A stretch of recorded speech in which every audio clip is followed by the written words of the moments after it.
এখানে একটা ভাই কমেন্ট করছে, ভাই আমার আইডিতে রিয়াকশন দেন। হ্যাঁ গাইস, অবশ্যই তোমাদের সবার আইডিতে রিয়াকশন দিব, জাস্ট তোমরা কমেন্ট করো তোমাদের ইউআইডি গুলা। চলো গাইস, বেশি দেরি না করে ভাইয়ের আইডিটা চার্জ করে দেখি কেমন আইডি তার।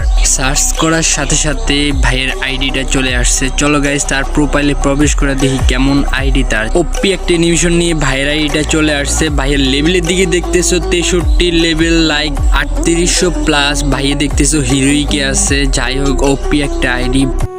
ভাই তোমাদের কাছে একটা জিনিস শেয়ার করতে আইছি, হয়তো বা কম বেশি সবাই জানো আমার একটা ইউটিউব চ্যানেল ছিল, 11,000+ সাবস্ক্রাইবার। তোমাদের ভালোবাসা এতটুক আইছি, কিন্তু চ্যানেলটা হ্যাক হয়ে গেছে। চ্যানেলটার সাথে হয়তো বা অনেক স্মৃতি ছিল, এখন আর তা নাই। গাইস, কষ্টর সাথে বলতেছি গাইস, প্লিজ তোমরা যদি এই চ্যানেলে আমার সাবস্ক্রাইব ভাড়িয়ে দাও, তাহলে আমি রেগুলার ভিডিও আনবো। এটাই আমার নতুন চ্যানেল, টিকটকারের বায়ুতে আছে। প্লিজ গাইস, তোমরা সাবস্ক্রাইব করো। আমাদের ওই চ্যানেলের কাছাকাছি যাইতে নাও পারি, কিন্তু তোমরা যদি সাপোর্ট দাও অবশ্যই ওই চ্যানেলের কাছাকাছি যাইতে পারবো।